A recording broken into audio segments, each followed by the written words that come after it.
Alors, la correction de cet interro d'info, alors désolé pour le retard, j'avais complètement oublié de la corriger, donc je vais corriger comment dire, les deux versions. Donc voilà, ça c'est la première version. On a un petit bout de code et on se demande ce qui se passe lorsque l'on décommente les différentes lignes. Décommenter, donc c'est retirer le dièse qui est au début de la ligne. Et quand il n'y a pas de dièse au début de la ligne est exécutée. Quand il y a un dièse, Python il passe à la ligne d'après sans exécuter ce qu'il y a dans la ligne en question. Donc, qu'est-ce qui se passe si on décommande la ligne 5? Donc, dans ce cas, Python va exécuter la première ligne, la deuxième ligne, la troisième ligne et la cinquième ligne. Donc, B égale A plus C. A, c'est 30, C, c'est moins 5. J'ai bien deux nombres, il peut faire le calcul, donc il va me faire le calcul. Et ensuite, il va afficher A, B et C. Donc, pour A, il va afficher 30. Pour B, alors B, on a Zéal, une chaîne de caractères, mais ici, B est remplacé par le résultat du calcul A plus C. Donc 30 moins 5, on va avoir 25. Le Zéal est oublié. Et ensuite, C, c'est moins 5. Deuxième question, si on décommente seulement la ligne 6, donc la ligne 5, elle est commentée à nouveau, et la ligne 6, elle est exécutée. Donc A égale 30, B égale Zéal, C égale moins 5, et A est égal à B. C'est-à-dire que on va prendre la valeur qui est dans B, donc Zéal, et on va la mettre dans A. Donc ici, on va avoir Zéal. Alors Zéal, Zil, ou je ne sais pas trop quoi, enfin bref, ce truc. Même chose ici. Et pour C, on ne l'a pas modifié, donc c'est moins 5. La ligne 7. C égale grand A plus B. Et là, on a un problème, c'est qu'il n'y a rien qui s'appelle grand A là-dedans. Donc, on va avoir une erreur. La ligne 8. B égale 2 fois B moins C. Et là, ici, B, vous voyez que c'est une chaîne de caractères. Donc, 2 fois B, ça pourrait avoir un certain sens. Mais ici, moins C, de toute façon, j'ai une chaîne de caractères moins 5. C'est une erreur. La ligne 9. 16 égale A. Je peux faire une affectation en mettant une variable à gauche du signe égal et une expression à droite. Là, c'est le contraire que j'ai, donc ça me donnera aussi une erreur. Les lignes 5 et 6, donc on décommente les lignes 5 et 6. Donc A égale 30, B égale machin, C égale moins 5. B égale A plus C, donc B va être égal à 25. Et ensuite, B passe dans A, donc A devient égal aussi à 25. Donc j'ai 25 pour A à la fin, 25 pour B, et le C, lui, n'a pas été modifié, j'ai moins 5. Les lignes 5 et 8. Donc on décommente 5, on décommente 8. Donc B ici devient A plus C, c'est-à-dire que B c'est 25. Je passe à la ligne 8, B c'est 2 fois B, donc 2 fois 25, 50. 50 moins 5, donc je vais avoir 55 pour B. Pour A, j'ai 30. Pour B, j'ai 55. Et pour C, qui n'a pas été modifié, j'ai moins 5. 5, 6, 8. 5, 6, 8. Donc 5, B égale A plus C, donc B c'est 25. 6, A c'est 25 aussi. Et B égale 2 fois B moins C, donc 55. Donc on a dit 25, 55 et moins 5. Si je ne me suis pas trompé en faisant les calculs. Voilà pour le premier exercice. Deuxième exercice, écrire les instructions. On ne demande pas d'écrire une fonction, c'est pas forcément interdit de le faire, mais c'est pas forcément judicieux ici. Qui permettent d'afficher les puissances successives de value inférieures à 10 puissance 3 fois value si jamais value est positif et pair. 500 premiers multiples de value si jamais value est positif et impair, et un texte au choix si value est négatif ou nul. Donc la première chose à faire, c'est de savoir si value est positif ou négatif. Donc if value. Alors ici, alors mathématiquement, positif, ça devrait être positif ou nul. Mais comme ici on a négatif ou nul, ici, on va avoir if value strictement positif. Et là, on va avoir, alors il y a plusieurs façons de le faire, hein, mais on va faire donc un deuxième test ici. If value est pair. Donc je teste le reste de la division de value par 2. Dans ce cas-là, je dois afficher alors toutes les puissances successives de value inférieures à 10 puissance 3 fois value. Donc on va plutôt faire un while. Ça sera plus parlant. Donc while, je vais mettre p égale 1. While p inférieur. Alors ici, inférieur, on ne sait pas si c'est inférieur strict ou pas, on peut mettre les deux. Tant que p est inférieur à 10 puissance, alors je vais mettre value fois 10 puissance 3.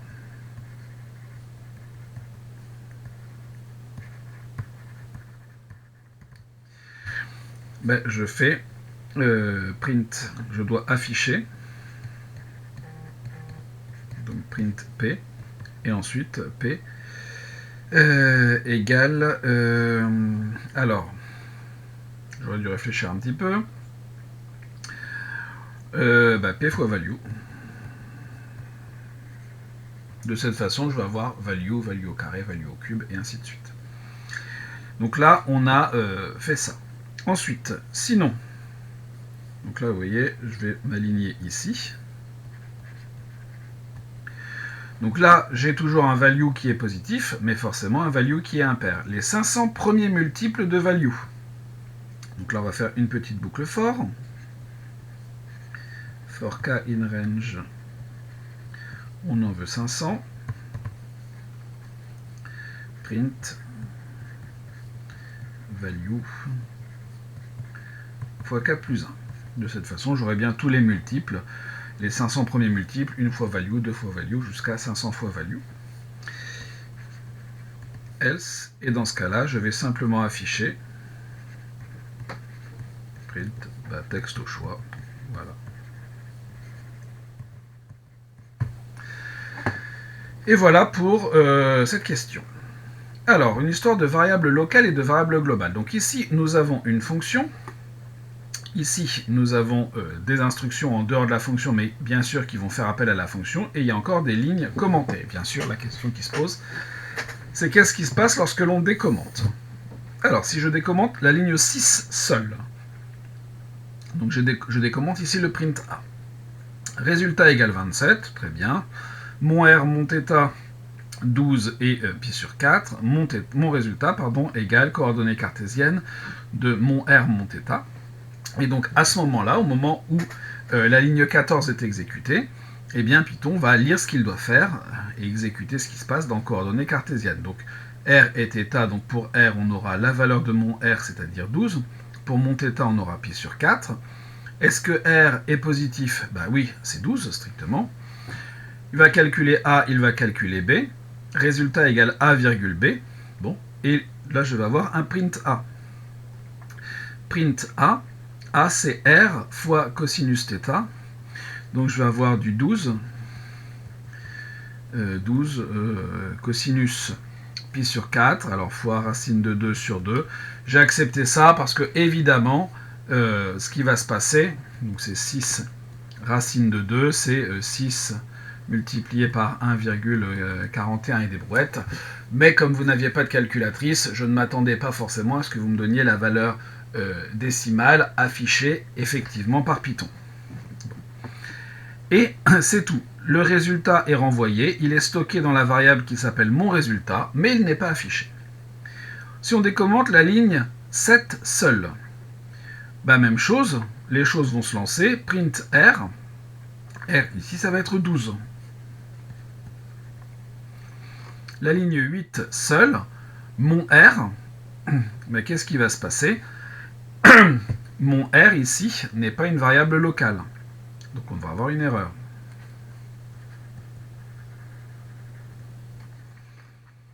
La ligne 9, print résultat.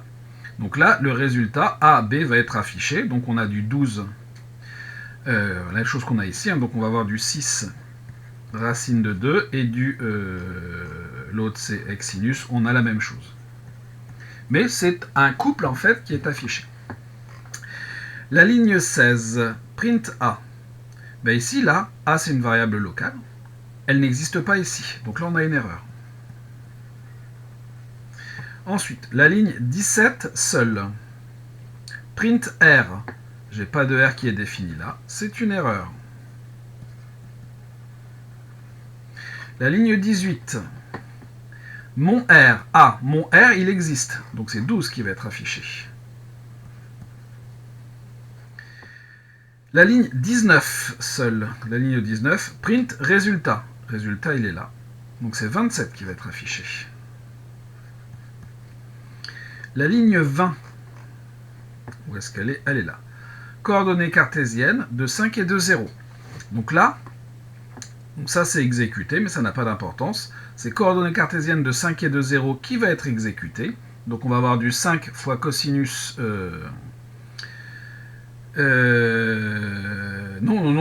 oui, pardon, ici on a... Donc on va avoir du 5 fois cosinus 0, c'est-à-dire du 5, et du 5 fois sinus 0, c'est-à-dire 0, qui vont être stockés dans AB, qui vont être renvoyés, qui vont être affichés grâce au print. Donc ici on va avoir du 5 et du 0. Alors ici, j'ai pas forcément mis les parenthèses. Je ne sais plus si Python affiche ou pas les parenthèses, mais peu importe, ce qui compte, ce sont les deux valeurs. Et la ligne 21, qu'est-ce qui va se passer? Je fais du 0 et moins pi sur 2, je lance ça, R n'est pas strictement positif, j'arrive ici, return résultat, et résultat là-dedans, eh bien, il n'est pas défini. Donc on va avoir une erreur.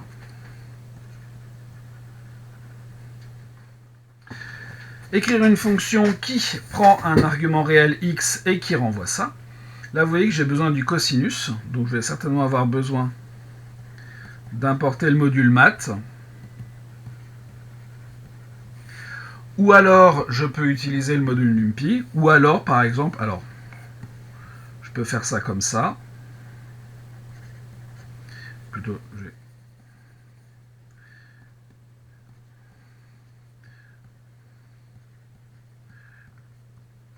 ça, c'est ce que l'on fait traditionnellement. Après, vous pouvez faire un from math import étoile, ce qui fait que la façon d'appeler la fonction cosinus va être légèrement différente. Donc, on nous demande une fonction qui s'appelle f avec un f majuscule. On peut renvoyer directement quelque chose, sinon vous pouvez passer par une variable intermédiaire. Donc, on va avoir 4. Il y a le x d'abord. np.cos de x au cube plus pi. Alors le pi, vous l'aviez auparavant, il était noté au-dessus, %pi. Vous pouvez faire aussi du np.pi, ça fonctionnait, exponentielle de moins x. Et voilà pour cette première version de l'interro. On va passer tout de suite à la deuxième. Donc c'est parti pour la deuxième, on va avoir le même genre de choses.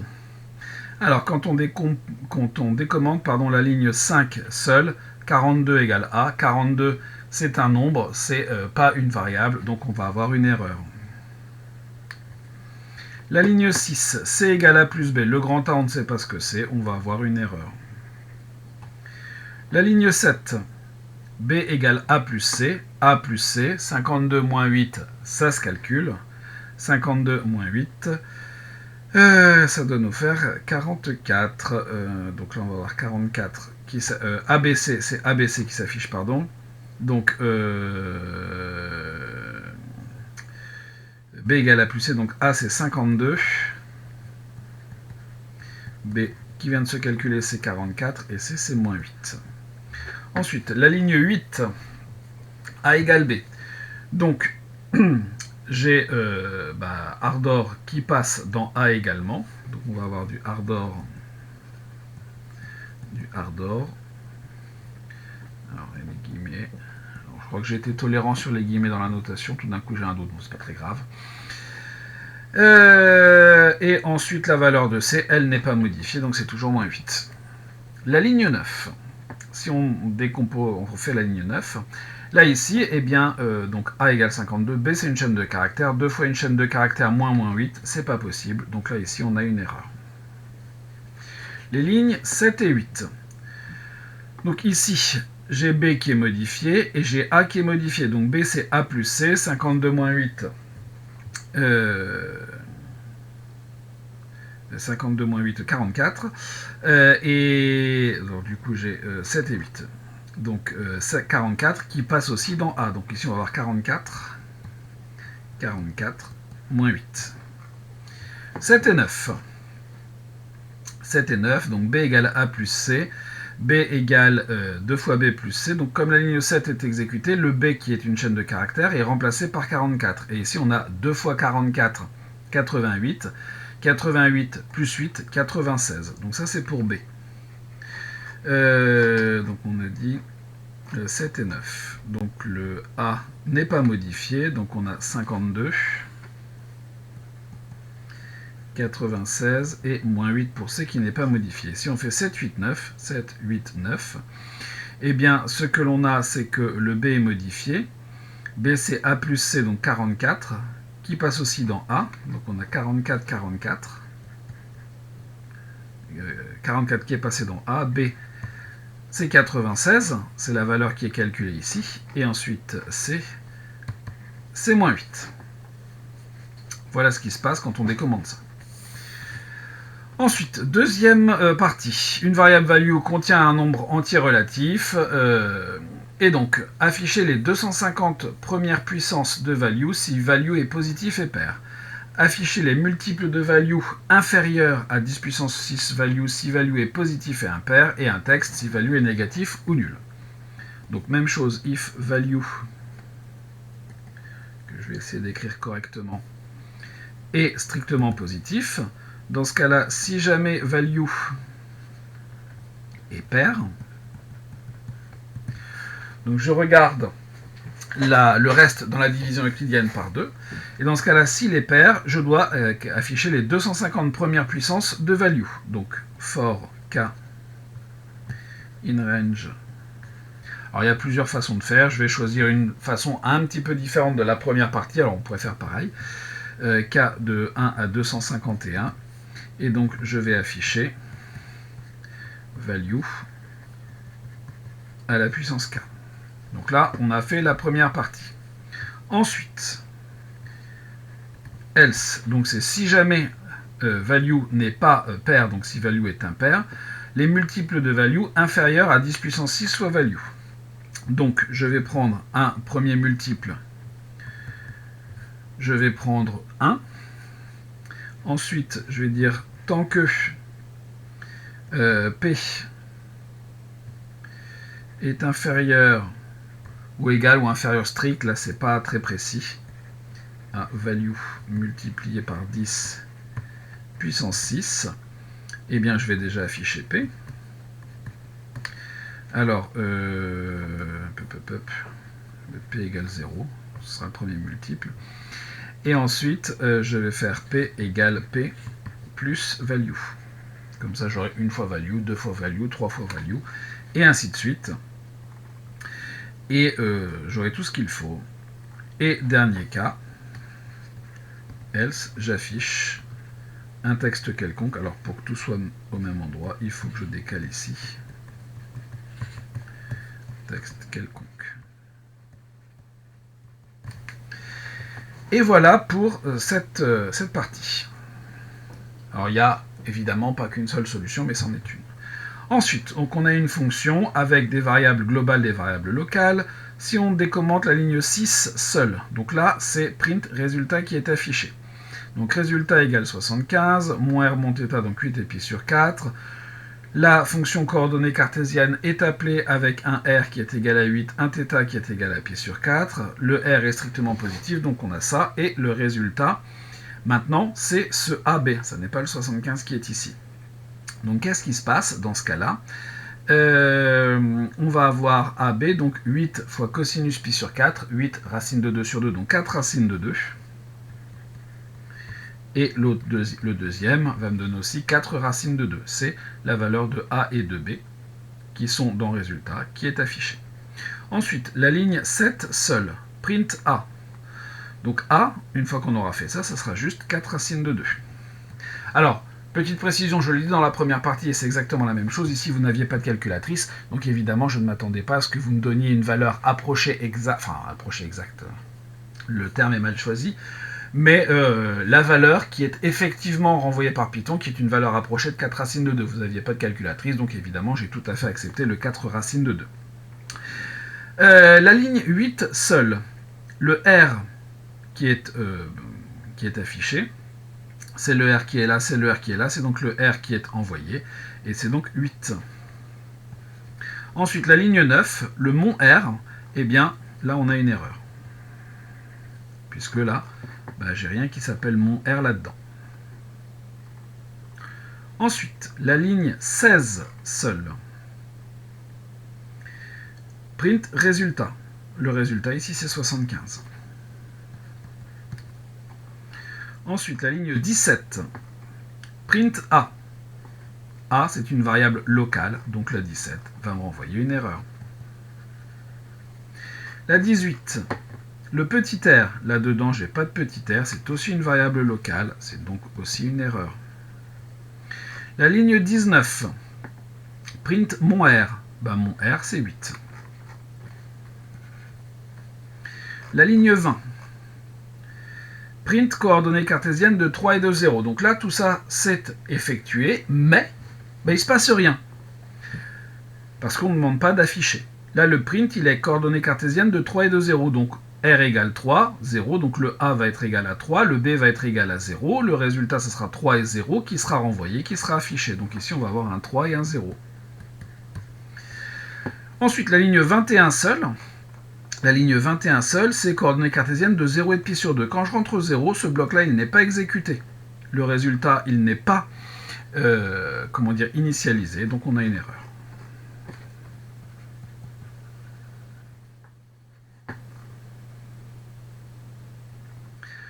Ensuite, écrire une fonction g de x qui prend comme argument un réel x et qui renvoie cette chose-là. Donc là, j'ai de l'exponentielle, j'ai du sinus. Il me faut donc importer une bibliothèque qui va calculer ça. Donc, je vais choisir une autre façon de faire que pour la première partie. Donc, je vous encourage à regarder les deux versions de l'interro, même si vous n'avez pas forcément eu celle-là. Donc ici, je vais mettre un from mat import étoile. Donc, ça sera une autre façon de rédiger les choses. Donc, par contre, on me demande une fonction qui s'appelle grand G de x. Je renvoie. Alors, je vais même faire une variable intermédiaire qui n'est pas nécessaire. A égale 7 multiplié par x multiplié par exponentielle de moins x au carré. Avec l'import de cette façon-là, je n'ai pas besoin de mettre le nom du module devant l'exponentielle. Moins pi, vous l'aviez auparavant, pour 100 pi, multiplié par sinus de x. Même chose, on n'a pas besoin de mettre le mat.sin ou np.sin avec la façon dont c'est importé ici. Et après, je renvoie A. Et voilà,